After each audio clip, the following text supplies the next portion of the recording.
Hi, everyone, and welcome in. This is GC Live here on Gamecock Central. Jack Veltri and Kendall Smith joining you here. Happy Wednesday to all of you. We hope you're having a wonderful Wednesday so far. We certainly are, and it's getting even more wonderful because we get to spend it with all of you and we get to talk preseason football. It is finally here, Jack. This is the first show that you and I are doing where camp is officially underway. So excited to talk about everything that Shane Beamer had to say. We've heard from several people in the program, several players. So a lot to get into here today. And it is a big week for South Carolina. The last week before classes officially start. So this is the last week of uninterrupted football practice for South Carolina. We'll talk a little bit about that in just a bit. But first off, how are you?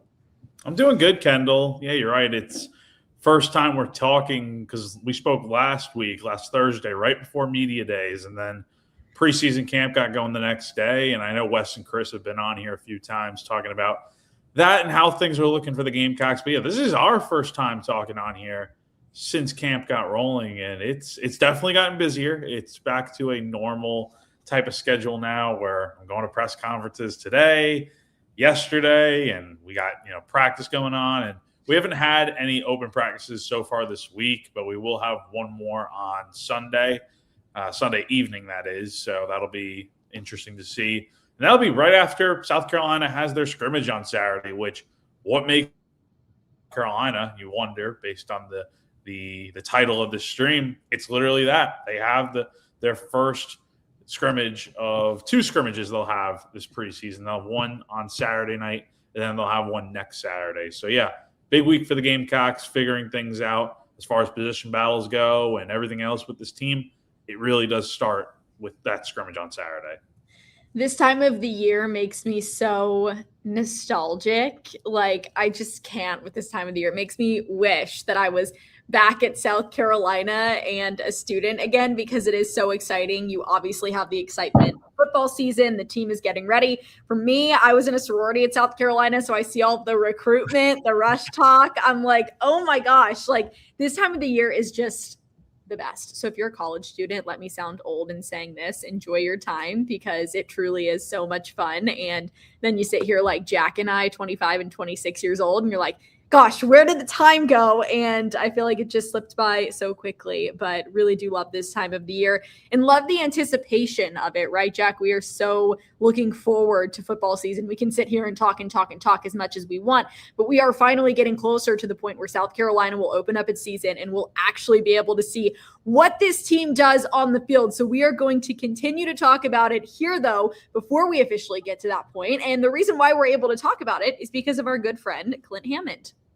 Yeah, so if you're in the market to buy a home, need help with your mortgage, any housing questions that you have, or heck, if you want to talk to somebody about Gamecock football and the season coming up, get in touch with our good friend Clint Hammond of CMG Home Loans. He has been in the mortgage industry for over 20 years now, so he knows exactly what he's doing. He's an expert. He'll take you through the process step by step, clear up any confusion that you may have, give you the full breakdown of what to expect when it comes to buying a home. But also, I mean, like I said, he's a lifelong Gamecock fan, so he gets it, right? Like everything going on with South Carolina, he's very much in tune with. But he's also been our presenting sponsor for years now at this point. So he's a good friend of Gamecock Central, and we appreciate all that he's done over the years with us. So give him a call. 803-422-6797 is the number to reach him at. But you can also reach him at clinthammond.com or his NMLS number, which is 71597. And we would not be here if it wasn't for our friends at Rytech as well, Jack. So we've got to give them a shout out too. Yeah, so Rytech Electric, for those who don't know, we've talked about them multiple times on our shows, but they're locally owned, based in Lexington, and have been serving the Columbia and Midlands area since 2007. So with Rytech, whether it's a last-minute repair before you move in or a full wiring package on that latest build that you may have, Rytech Electric partners with the Carolinas' top production home builders and keeps everyday homeowners powered as well. Whether it's a flickering light or a dead outlet that can derail your morning routine, their same-day service and one-year warranty mean that you'll never hunt for extension cords again. From turnkey new construction wiring to fast, friendly service calls, Rytech has you covered every step of the way. Every electrician is a Rytech employee, not a subcontractor. They tell you the price before any work starts. That way there's no surprises. They do repairs, outlets, breakers, panel work, ceiling fans, lighting, the works, everything you need, they've got it for you. So give them a call, 1-803-303-8274. And when you call, a real person will pick up and tell them that Gamecock Central sent you. Well, before we get into the scrimmage questions, because I know we will talk a lot about the scrimmage, let's talk about some of the things that Shane Beamer mentioned yesterday. Again, we've heard from several different players on the offensive side of the ball and the defensive side of the ball as well. But let's start by talking about Shane. And he was mentioning some guys that have stood out to him, maybe in terms of how much bigger they've gotten strength-wise, freshmen that have stood out to him, new guys that are impressing him. So, Jack, who did Shane Beamer mention yesterday? He mentioned Darius Gray. There were a handful of guys he talked about yesterday, so I'm going to try to mention as many as possible, but he really had some high praise for Darius Gray, who was joining the South Carolina this summer, freshman offensive lineman, highly recruited prospect coming out of high school, like a guy that I think some people think could make an impact on this offensive line, right away potentially. So we'll see if that's the case. But he talked a lot about him yesterday, had strong praise for him after he joined the team. Because, again, he didn't go through spring practice. So he was a guy that joined in the summer. And the work that he's put in, Beamer described as being, quote, elite, and saying that he's been impressive both on and off the field. And it's very easy to see why. He did mention David Busey specifically, and I asked a few of the defense because we also spoke to the defensive players today. It was offense yesterday with Beamer, and then today was just defensive guys. But asked him, or Beamer spoke about David Busey, who was competing at to try and be one of the starting safeties for South Carolina this year. And he can't remember the exact way he phrased it, but like everything that you want in a player, like David Busey brings to the table in terms of being a guy that just checks off a lot of boxes that you like in terms of the intangibles of what the program stands for. So high praise for David Busey, and that's something that I'm sure, that helps him in terms of being a guy that could potentially earn a spot. But then he spoke a lot about some of the guys who have transformed physically. He made it clear that a lot of veteran guys in this program have taken big steps forward. He mentioned by name Hank Purvis, Tomiwa, as players who have taken significantly changed their bodies. And we heard that from a few guys. Like I remember talking to Shed Surratt last week, and he was just talking about how he was so much heavier last year, and that really affected his play on the field. Well, he ended up losing a little bit of weight this offseason. I think he said he was down to like 310 now. So about 15 pounds lighter or so, and he hopes that will make a big difference for him. But, he meant, like Beamer mentioned, Hank Purvis has lost some weight. Tomiwa is stronger than he has been at any point in his college career, which this is his 5th year now. So some really high praise for a lot of guys in this program. And he didn't mention any of the freshmen by name, but he besides Darius Gray, of course, he did mention, though, that these are not your typical freshmen. Like these are guys that have been with the program for a couple months now, but they're very business-like, mature. Like they are just different in a lot of ways. And, that's kind of the way Beamer just described how things have been going so far this preseason camp. Mature, business-like, efficient, and the work that has been put in since January has, now carried into preseason camp. And, yeah, a lot of high praise to go around for a lot of guys. Yeah, we keep saying this, or at least I keep saying it. You obviously want to hear that high praise. It wouldn't be a good thing if Shane Beamer came in and was like, everything's going wrong and no one's taking this seriously and they're not being businesslike. So you're hearing the things that you ultimately need to hear, that you want to hear at this point in the year. But he said not only is it businesslike from the team, but he also praised the energy and the urgency of the coaching staff, and he gave some flowers to Kendall Briles for the way that he has installed this offense for South Carolina. So saying that it hasn't been too overwhelming for anybody. And I think that's one of the biggest question marks going into the season. What will this offense look like for South Carolina? And a good report from Shane Beamer on that yesterday, Jack.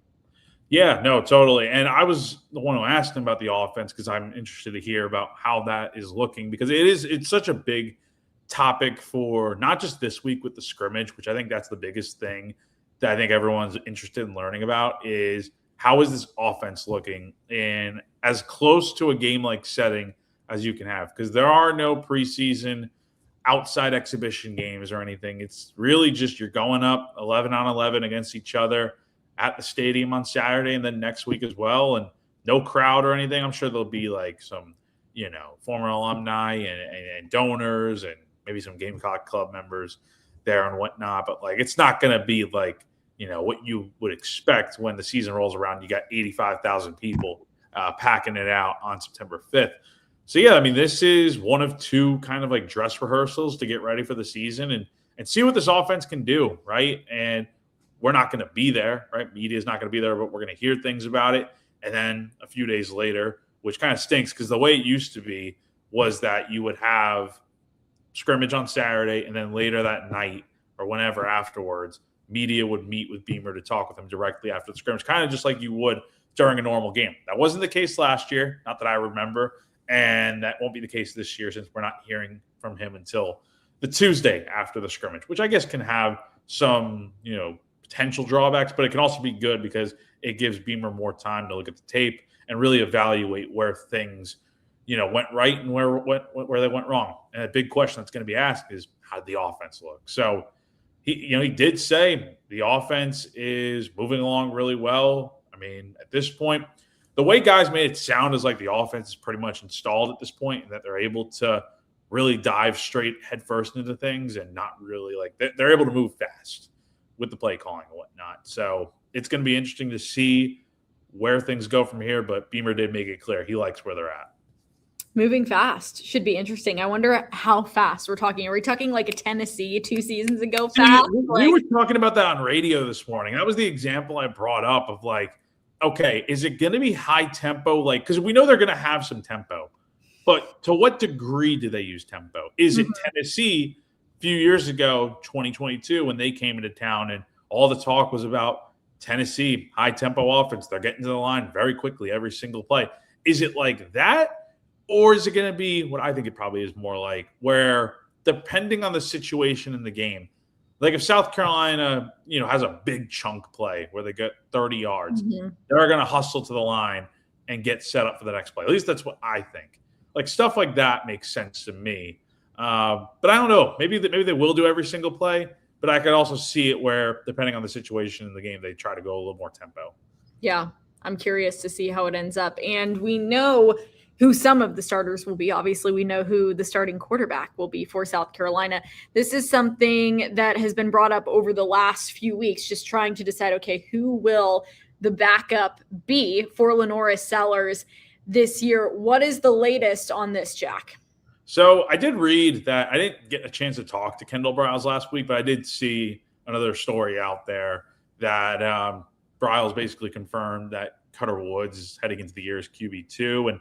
And Shane did have a lot of praise for Cutter and what he's been able to do and the progress that he's made since his freshman year last year. So it looks like it's going to be Lenore's QB1. Obviously, no real debate there. But the backup quarterback situation, because you have Cutter, you have Lucian from Bowling Green, and then you have Landon Duckworth. So, yeah, I mean, at this point, sounds like it's going to be Cutter, and then from there, I don't know who's QB3, QB4, but most importantly, QB2. And I think it makes a lot of sense that Cutter would be the guy because Cutter has the advantage of being a guy that's been in the program for over a year now.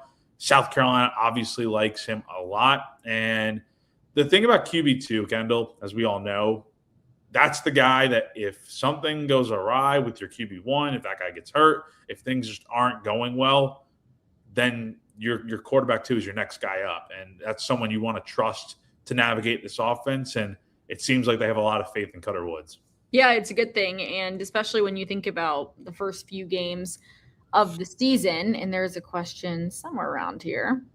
There we go. So if South Carolina ends up, getting a big lead in their first 2 games of the year, are you pulling out Lenora Sellers? I think, yes, you're pulling out Lenora Sellers. You are Especially when you know this thing right here that Adam brings up. Sellers has gotten hurt before. So, yeah, if Carolina's up by a lot, like midway through, I think you're going to leave them in past halftime, right? You get to halftime. If you're up by like 40 points, okay, take out your starters.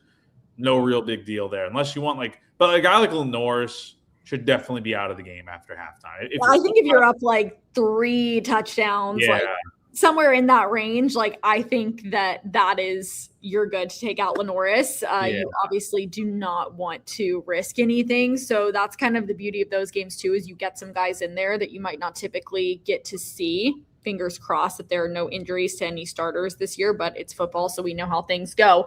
But yeah, a chance for these guys like Cutter Woods to be able to come in and kind of show off a little bit. So I'm expecting to see him in those first couple games of the year, given that everything goes right for South Carolina. And if it doesn't, and he doesn't come into those games at some point, then we have a larger issue that we will need to talk about, Jack.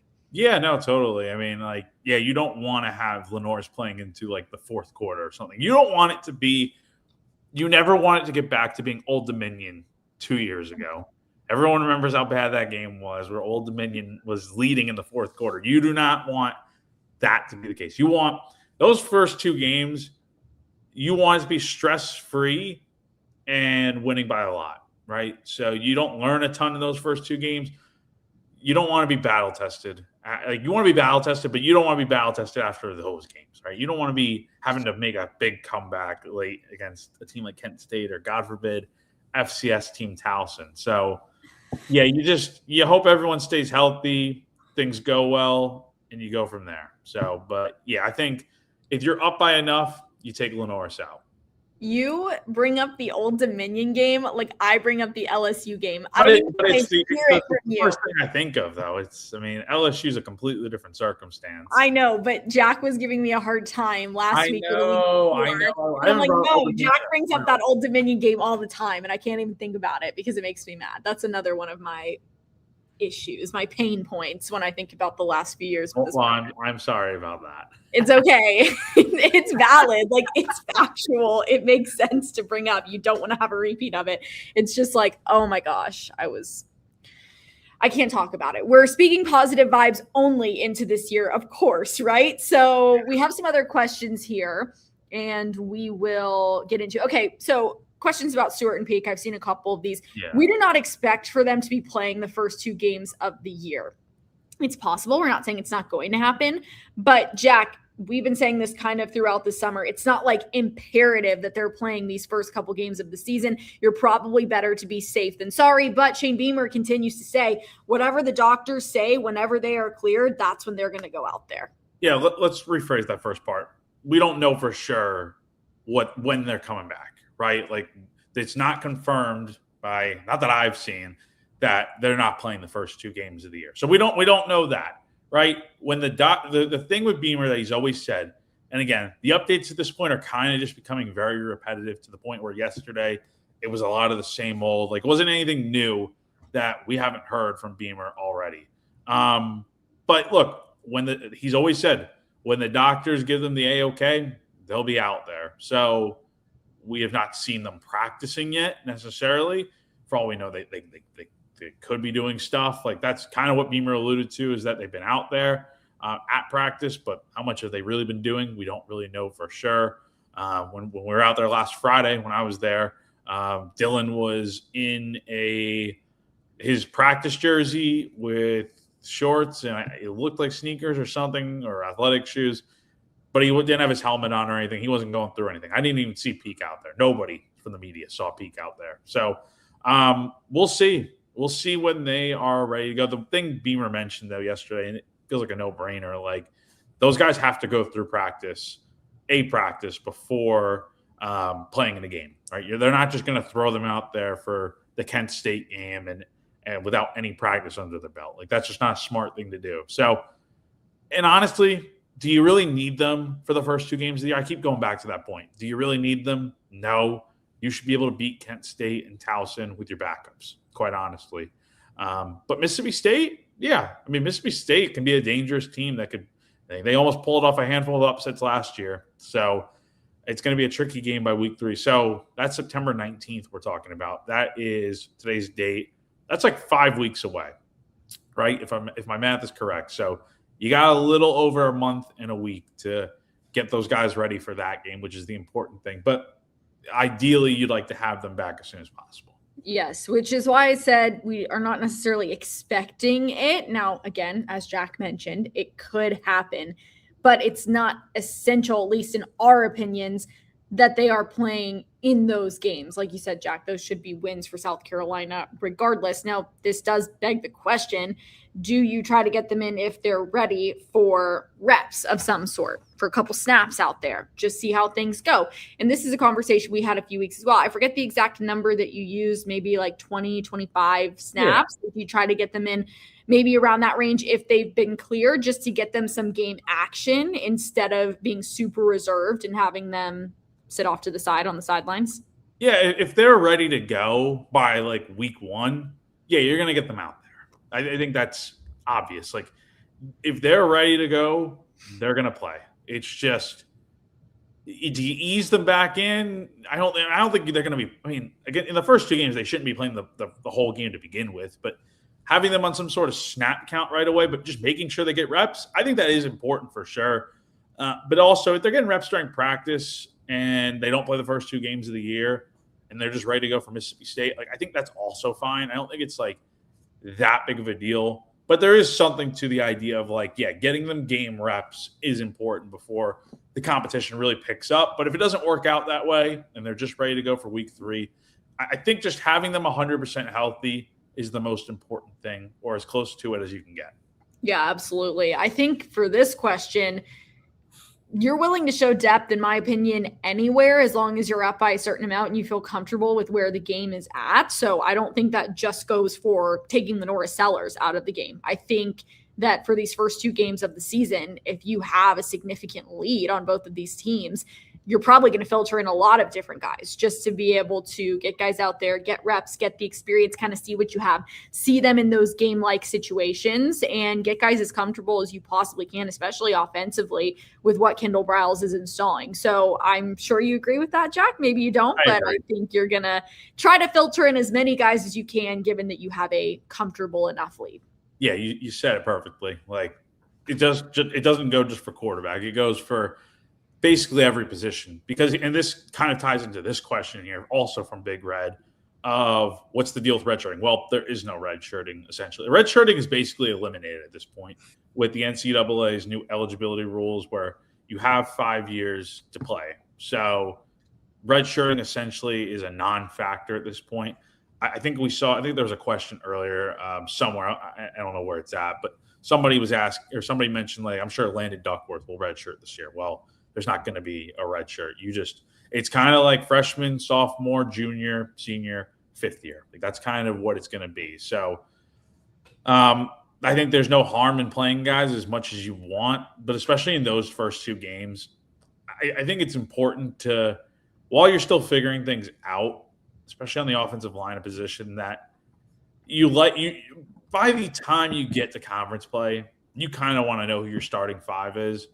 And look, you'll have a starting 5 for the first 2 games of the year, but you definitely want to see what you have from a depth standpoint, to the point where this O-line has dealt with injuries before and they've dealt with struggles. And they've had different guys rotate in there. You just want to learn a lot. That's where you really learn a lot, is how's your depth looking and who can you depend on when the moment may call for it. So offensive line, defensive line, literally any position. I think we're going to see backups in those games when the score, or if the score does get out of hand to where South Carolina is up by plenty and running away with it. That's the point in time where you get those guys in there. But yeah, there's no harm in putting them in, because the red shirt rule at this point is basically a non-factor. So let's talk about that a little bit more. The red shirt rule is a non-factor, so you're not going to have guys redshirting. But we know in the past, they could only play a certain amount, 4 games before, they were ineligible to be redshirt. Now with 5 years of eligibility, Jack, can they play any amount of time during those 5 years? Or do they have to play less than a certain amount of games in that first year to get? I haven't seen. I'm not the. I'm not like all from what I've seen. I've not seen anything that says like they have to play in a certain amount of games. Like it's literally like if you play in 1 game or 12 games, like the next year is you have 4 years of eligibility left, and so on and so forth. So if I'm missing something, please feel free to mention it, guys. But pretty sure like I've not seen anything that says like about how the old eligibility rules work to where you play in 4 games or less, you can redshirt. Like there's no more redshirting essentially. That's what the whole 5 years thing is done, is to kind of just eliminate redshirting in a way. It's too bad for all the people that only had 4 years of eligibility for the longest time, and now you bump it up to 5. I don't know. How do you feel about that, Jack? Well, you see some guys from the class of 22 from high school that ran out of eligibility after this season or this past season, and now some of those guys are trying to come back. I mean, Indiana's a perfect example where they're getting back 2 starters thanks to that court ruling out of Colorado on July 31st, where, like class of 22 guys, as long as you've not signed like a pro NFL contract or anything, you could potentially come back. Like if you're like and I don't think this is going to happen at this point because I think it would have already happened by now. But like a DQ Smith, for example, I haven't seen him sign anywhere. Like if South Carolina wanted to bring him back, I'm sure they could.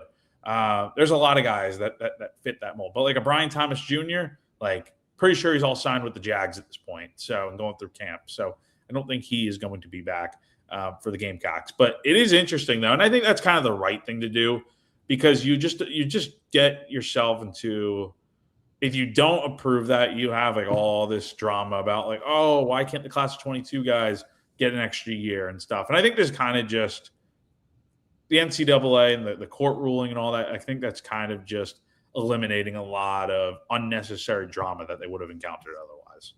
Yeah, it's interesting. The ever-changing world of college sports, and we are just here trying to keep up with it as much as you can. Yeah. I mean, you have to be a student to be able to play college football. So you have to get your master's or, do 5 years. Like it'd have to take you 5 years to get your bachelor's degree or whatever it might be. You have to be a student athlete to be able to play college football. Yes. So to answer that question. Yeah. All right, Jack, let's get into shouting out a couple of our other sponsors that help to make our show possible, including our friend Andy from My Perfect Franchise. Yeah, let's start out with Andy Ludicky. So you guys might remember him from all of him sponsoring our baseball coverage of the spring. Well, he is sponsoring our football coverage heading into this new season here. So Andy is a big football fan. From his line of work, he has seen firsthand the fantastic traits that football players bring to the franchise world. If you're sick of your job, ready to leave the corporate rat race, want to diversify, build wealth, and or leave a legacy, or even if you have a job and want a side hustle, that's where Andy can help you out. He's a franchise consultant as well as a franchise owner, and he helps people find franchises that fit their skill sets, passions, and financial requirements. His services are 100% free, and he's here to help if you have any questions about business ownership. Head on over to myperfectfranchise.net to learn more, or text or call Andy at 404-973-9901. Thank you, Andy. And then we have our final show sponsor to talk about, Ferry Chevrolet. If you're a Gamecock fan who's interested in a new or even a used vehicle, make sure you check out our friends over at Ferry Chevrolet, located in Orangeburg, South Carolina. They're led by a fourth-generation dealer, Joseph Ferry. The family-owned business at Ferry has been serving the community for 100 years now, since 1926. Conveniently located just off of I-26 between Columbia and Charleston, the folks over at Ferry are local, trustworthy, always transparent. The business began in St. Matthews and was built on honesty, integrity, and a handshake, and they still operate with those same principles to this very day. Head on over to ferrychevrolet.com today to check out their inventory and to get in touch. I love this question. because when I was hearing about My Perfect Franchise, I was like, oh, that could be something we could do. Jack, what would you do if you weren't covering sports, if you weren't a sports reporter? Oh man, let's see.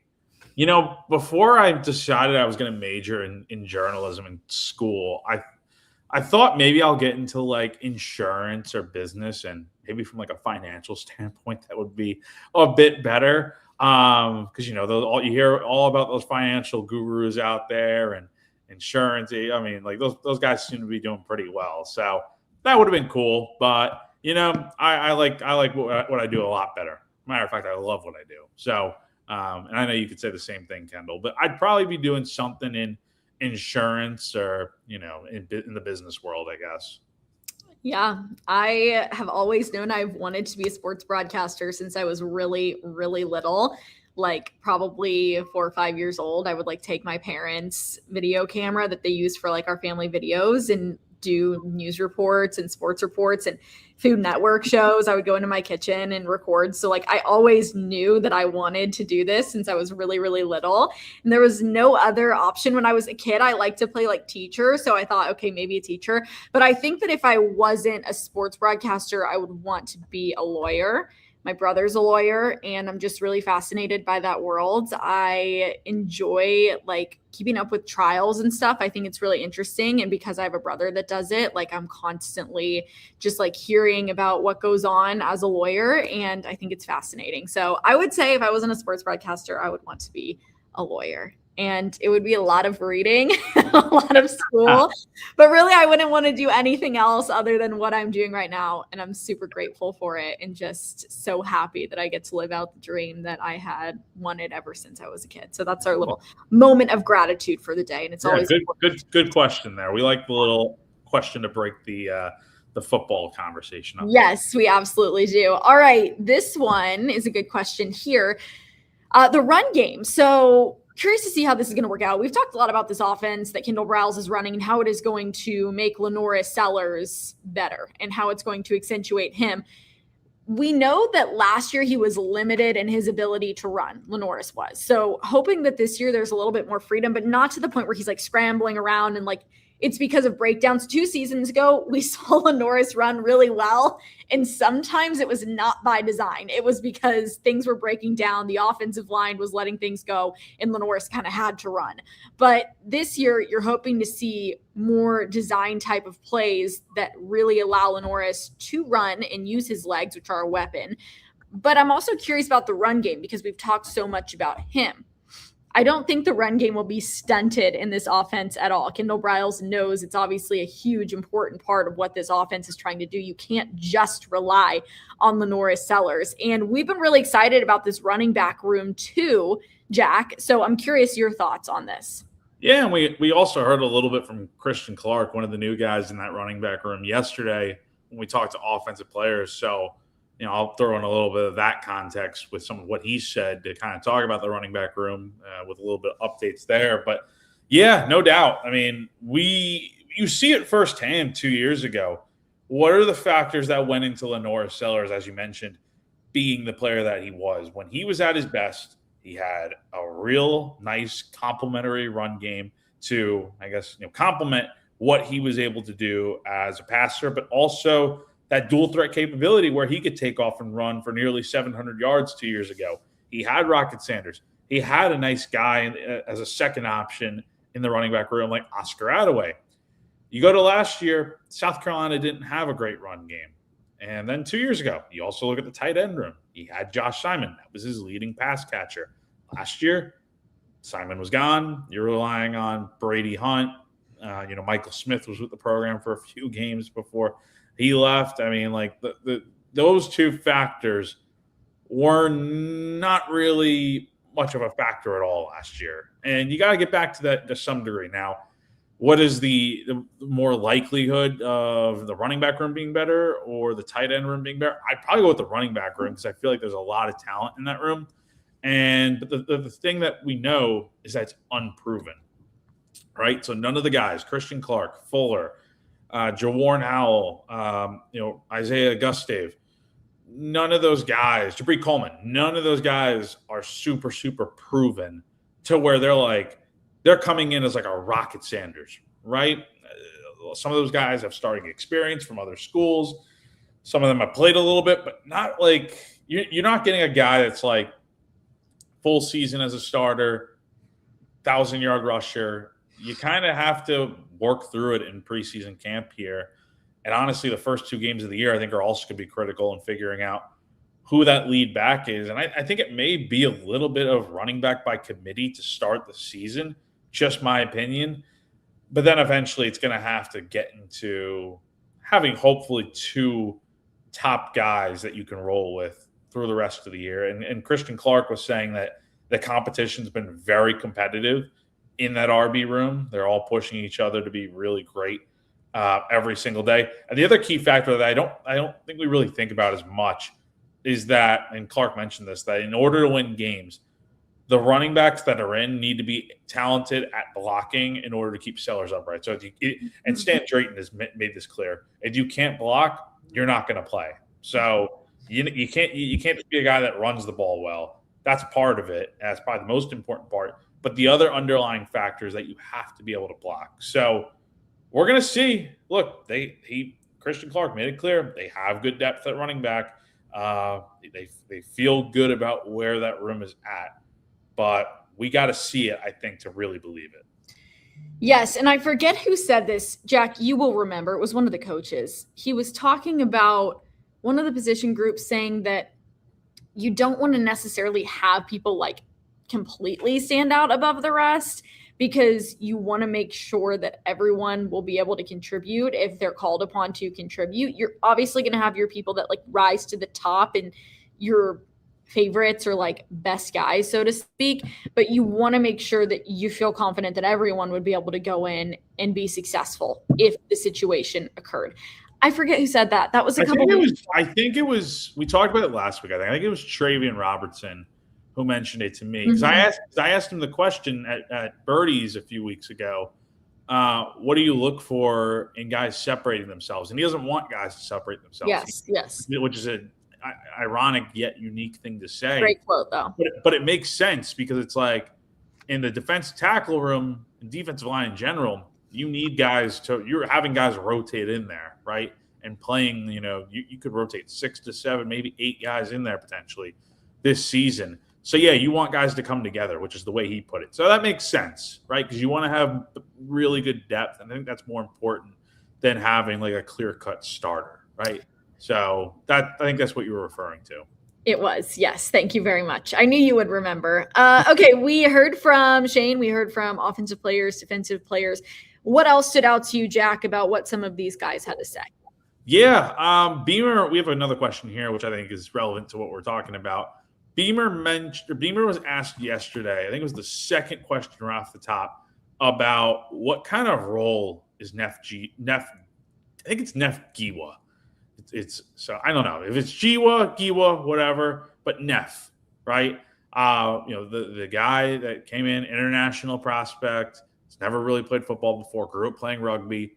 He's coming in here to South Carolina to play football. He's from Ireland, and it's been a little bit of a learning curve for Neff with kind of going through football for the first time, going through preseason camp. Shane mentioned that there are moments in practice where you kind of got to take his hand a little bit and like explain some things to him on certain things of how they're supposed to go and whatnot, and kind of show him the ropes a little bit, which I think makes sense. Like you're not going to do this with every single player, but for guys like this in this situation, that's kind of the trade-off, is that you're getting this huge, intimidating guy that can play offensive line for you.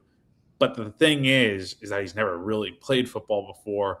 So you're kind of having to show him the ropes a little bit, which this is a very important first year for him to kind of get a grip on or get a grasp of learning what football is all about. But that brings me to my point and what Beamer kind of mentioned. So Beamer was asked, like, is there a chance he plays this year? Is he a guy that could get snaps on the offensive line, or is there a role for him?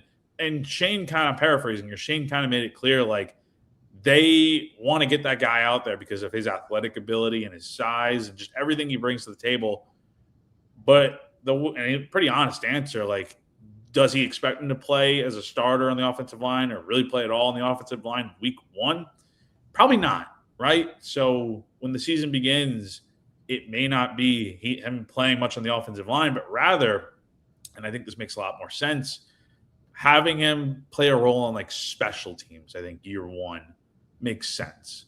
So a guy that could maybe be on PAT or your field goal team, right? Like somebody that stands out in front, because you're just trying to create a wall so that way nobody on the defensive side comes around and blocks your kick. Neff makes a lot of sense as a guy that can take up a lot of space and be a big guy that is going to be hard to get past. So I think that can make a lot of sense. I even, threw the idea out of this on radio this morning, like maybe have him on your field goal block team, right? Someone standing over the middle that is super tall. He's like 6'7", I believe. Have him stand over the middle and just jump as high as he can and see if he can get a hand on the ball. So I don't know. I think there's a lot of things you could do with Neff this year that are not just limited to him just learning the ropes and sitting on the bench and not playing offensive line. So I think he'll see some offensive line snaps this year. Maybe. I think it'd surprise me if he didn't play at all in the first 2 games. But I also understand he's new to this. It's going to take time to understand the concepts of the game, learning the offense and everything that comes in between. Because keep in mind, he was not here for spring practice. South Carolina, I don't believe, signed him until like later on after practice ended in the spring. So it's kind of learning on the go here. And I think that's why this year's important for him. But I think there is an opportunity for him to find the field one way or another. I love this story. This is like a great story waiting to happen. I'm just ready for him to like get out there and crush it. And it's just going to be like, this is going to be one of those stories on College Game Day. And they're going to do a feature on him on South Carolina. And it's going to be great. Like, this is truly just like a diamond waiting to be like, just and super nice guy too. I talked to him last week at media days. I still haven't written the story yet, but I'll probably have it. I think I have it up for tomorrow, maybe Friday. But like, super nice guy, like a guy that will give you a pretty good quote. And yeah, I mean, look, it is an interesting story because it's like it's so unique. And look, South Carolina already has another international player with Jo Justin Okoronkwo on the team. But the difference with him is that he had already been playing football when he was at Alabama. So yeah, it's interesting for sure. And really, I think this is going to be a process, but I think, depending on how he's at, because he's 20 years old, I don't really know, like, I'm assuming he's going to be able to play, as the whole 5 years or whatever. But yeah, I mean, this is a guy that I think over time, if he really invests in it and learns and kind of gets the game within the next year or two, I think you feel like maybe this is a guy that can be a part of your offensive line for years to come. And that is someone that I would love to have out there at left tackle or right tackle. If I'm putting together a team, yeah, I'll buy into that potential all day long. Who did that? Me? Did I do that? Did you? I mean, I don't know. Maybe I said it. It's so stupid. I used to think it was funny, but like it's so overplayed now to where Jack, you sound like an old person. I know. But it's kind of like all these trends that are out there, and they get old after like a few months. I think this is the latest one that's kind of. He's grumpy. Old. Jack is grumpy, and he's showing his age. Jack and I are almost the same age now, but. Yeah, are you ready to turn 26 here soon? I'm turning 26 on Saturday, and I'm excited. I will be in Chicago, so I'm very excited about that. I love Chicago, and I will be there for the Crosstown series between the Cubs and White Sox on Monday, so that's going to be great. Games at Wrigley Field. My dad is from Chicago, so like just grew up around the city. I go pretty much every single year, but I work for the White Sox affiliate. Thank you very much. And yeah, I can't wait. This is like the perfect place for me to spend my birthday. So I'm very excited to go to Chicago and watch more baseball, because what else would I do besides watch more baseball? But it is like a proud moment because so many of the guys that are on the White Sox right now and contributing, I know, I have worked with, they've been with the Knights, done a ton of interviews with them. So that's very exciting. We've just had like a slew of guys called up over the last month or so that are top prospects that are now with the White Sox. So hopefully get to watch some of them do their thing as well. And then Jack, Do you want to talk this week about this or no? The Yankees had a good game last night. I wasn't able to watch them at all this weekend because oh my God, this is so stupid. MLB, I have the subscription to watch games and all that MLB TV. And, the Braves are playing the Yankees in New York, mind you, and all 3 games were blacked out.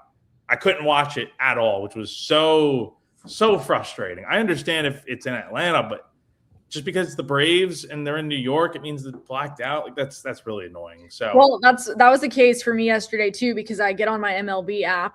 I'm like, all right, turn on the White Sox game. Well, I can't watch them because they're playing the Reds. So it's like we can't watch the Reds, which I don't really understand that. But Cincinnati's not even like they're in Ohio. It's not even like I understand like Kentucky. I get Atlanta, but we can't watch Cincinnati. Atlanta. Makes no sense. No, we can't watch Atlanta, Cincinnati, Baltimore, and Washington. The Cubs are playing the Nationals right now, so I couldn't watch the Cubs game either. So I was like, well, I can't watch couldn't watch the Yankees game against the Braves. So yeah, that's always like a bit of a bummer when that happens.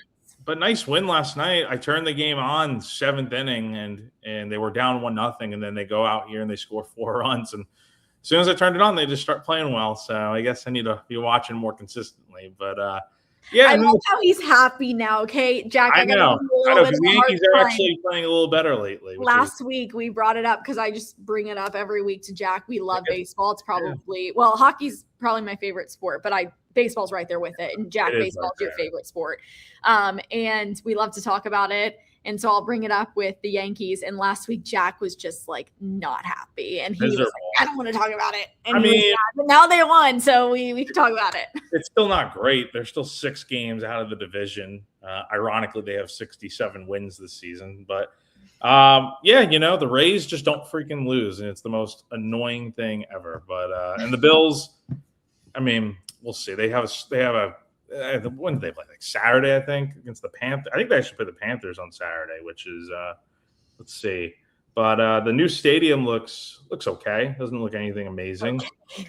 Yeah, Panthers, Bills on Saturday at the new stadium, the new Highmark. We'll see. I'll probably throw on the game. But so we're getting to the best sports time of the year, and I've said this forever, like the fall time, October specifically. Oh, yeah. Yes, nothing beats it. There is not a better time of the year because you have college football in full swing, NFL is in full swing, postseason for baseball, hockey has started, NBA is going on. Like, it is just prime time sports. I love sports in October. I love them year round, but especially in October. It's like you have something to watch 24/7. Whereas in summer, all we've been watching right now is baseball. Once hockey ended, all you can watch throughout the end of June, all of July, beginning of August is baseball. So we're finally getting to that point where you're starting to get your sports back, and that's very exciting. All right, what else, Jack? What else are we missing? All right, before we get out of here, so the scrimmage is on Saturday. Let's just share some quick thoughts because this is the only time we're going to be going live this week. Of course, I'm sure Wes and Chris will be back on here at some point this week to get some more clarity to what they think is going to happen this weekend with the scrimmage. But let's share some of our thoughts. When we are back on here next week and talking, and when we hear from Shane Beamer, and when sources start giving some intel to guys and whatnot with our team, what are we hoping to hear from South Carolina in this scrimmage? It could be literally anything, Kendall. Like, is the kicking battle going well? Did guys separate themselves in certain position battles? Who looked good? Take this however you want, I think. Well, I just hope that Shane comes back and has all positive things to say first and foremost. You don't want to hear that there was any messing around or unseriousness. I don't think he would say that anyways, but again, you want to hear it was businesslike, it was efficient, the offense was streamlined, it was going well. You feel like the guys were successful in that regard. It's always hard in a scrimmage because you want to hear that the offense is successful, but you don't want it to be to the point where it's like, okay, but was the defense good at all? You want to hear that there was a steady amount of competition, I think, between both sides. I also would love to get answers special teams wise after this weekend. I know we just talked about like not wanting guys to separate themselves too much, but you've got to have guys that are able to come out and be named starters, and you have to be able to have more clarity on that. And I think the sooner you're able to have more clarity on that, the easier it is for those guys to settle into their respective positions. So hopefully after this weekend, you might hear a little bit more about that when it comes to guys that are going to start on the offensive line, guys in the running back room, guys on special teams, kicker, whatever it might be. And then I think also from a quarterback standpoint, like you want to hear Lenoris did well, but you also want to hear the other guys were getting in there, getting reps, and they were successful kind of leading the offense and in being that traffic cop, so to speak, of the offense. So all of those things are what I want to hear. I know we tend to get some coach speak out of this, so hopefully not as much coach speak and a little bit more direct. We're hearing guys' names specifically of who really stood out. And then the other thing is like just hearing that freshmen and then transfers who are new to the program, who are just coming in and doing the scrimmage here with South Carolina preseason, like they also fit in and they were adjusting fine and everything seems to be clicking on all cylinders. I just want to hear that it went smooth. And no one got hurt. Obviously, that everyone is healthy. That's number one. That's the main thing. You do not want anyone to get hurt. I think for me, kind of what you said, if there's any specific players I want to hear about and what they did, I think Julian Walker's a name that we continue to hear about. Noah Clark, who South Carolina calls Big Noah, because Kendall, I don't know if you know this, he's a huge defensive tackle, 6'5", 345 pounds. Like he's your old school nose tackle type of body. So he's a big kid, 18 years old. I'm looking forward to hearing what he does. But I think on the offensive side, what's up? 18. It's just crazy to hear. Just turned 18 last month. It's insane. So he's probably not even done growing. No, probably not. Probably not. But I think besides that offensive side of the ball, want to hear about this offensive line, what they're doing. I think just hearing more about like who's stepping in at receiver and running back as well. Like certain position battles, you want to hear who's doing well.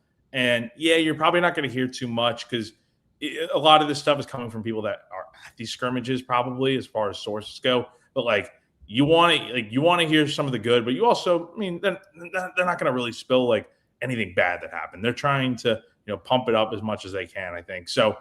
We'll see. And I think also what I mentioned earlier about the offense, I want to hear how the offense looked. Did they operate efficiently?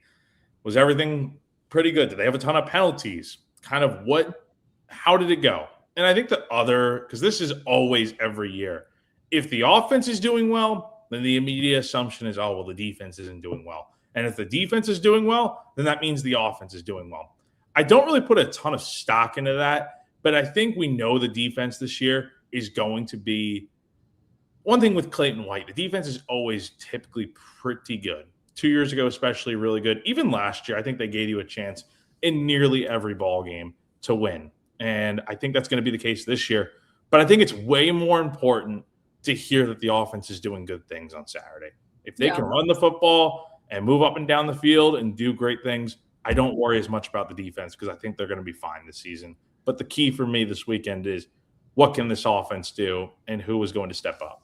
Well, you're right about the penalties. I'm interested to hear about that because last year, I think you and I were both about to lose it multiple times with the pre-snap penalties for South Carolina. I mean, like there were just some things, and this was like my big hot button topic last year outside of the play calling and like just the offense in general. My hot button topic was the penalties. It's like, all right, some of these are just ridiculous. Like, and Shane would talk about it as well.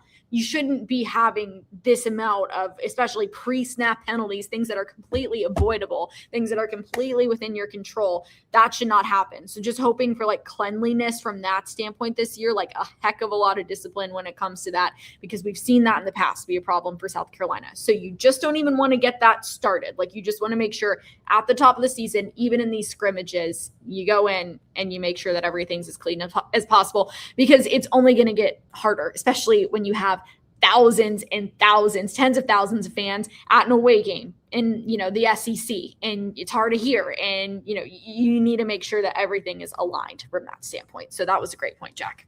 Yeah, totally. So those are the main things. And of course, I think the kicker battle too, and long snapper, like who is going to take up those roles. And Big Red does ask, are we going to see multiple kickers, punters, or are we set there? Not set yet. Well, punter, yes. Mason Love is going to be your punter this year. That was confirmed by Matthew Smiley at Birdies with Beamer to me a couple weeks ago. And kickoff duties, Max Kelly's going to handle that. But speaking of Max Kelly, who is going to win the starting kicker position? We'll see. That is something that is still ongoing and doesn't really seem, and history would tell us this too, that South Carolina isn't really much of a rush to name that starting kicker. So when they get to that point, we'll see. Probably going to be a couple weeks. But this first weekend of scrimmages here that you got going on Saturday, this is where you really start to learn who's separating themselves. Once you put the pads on, which they already started putting pads on, Friday will be the first day of full pads, and then Saturday's that first scrimmage. Once you really get into it from that point on, you start learning like who's going to win these battles. And South Carolina should have a lot more answers, hopefully, after this weekend. I'm excited. Like I said, it's the best time of year right now. I mean, obviously when the games start and stuff, that's just the greatest. But when you are experiencing all of this anticipation, it's so exciting. And it's so exciting for the students as well. Jack, do you wish you were back sometimes? Do you ever wish I've been seeing those Rush Talk videos pop up on my TikTok, and just I saw one pop up. Yeah, I saw one pop up, and then they just kept popping up. So I've seen a couple, but those videos look really they look tough to coordinate. Were you ever in any of did you ever have to do those when you were in school? Well, when I rushed, it was 2019, so long ago, I know. And thankfully, TikTok wasn't really a thing. So it was just starting. So when I did it, the videos weren't expected. But as I moved up in my sorority and was a sophomore and then junior and senior year, especially, it became more of a thing. Not as big as it is now, but we would have to do videos. But I didn't really do recruitment that much. I did it my freshman year and joined a sorority, but I didn't stay that involved in recruitment because I was always working and always had internships. So you could get out of recruitment if you had internships. Darn it. So I would get out of recruitment and I usually wouldn't have to go until the very end, the last couple days of it. And then I got to go experience bid day. So shout out if anyone's watching. 80 Pi, South Carolina. I've already seen all the sorority girls. They're walking around campus and whatnot, been driving to football, and I'll see them walking near the Darla Moore building over there. It's getting to that time of year. And then you know what's next, Kendall? Students are starting to move in this weekend. Columbia is going to be getting really packed. The Target over there on Garner's Ferry. I know, literally. No, every single year. Recruitment is a stressful time. So if anyone out there is watching right now doing recruitment, actually going through it as an incoming freshman or maybe your sophomore doing it, it's going to be okay. But yeah, it is super stressful. And I heard that USC has the biggest recruitment class ever of any school in the country. Wow. No school in the US has more girls signed up for Greek life recruitment than South Carolina.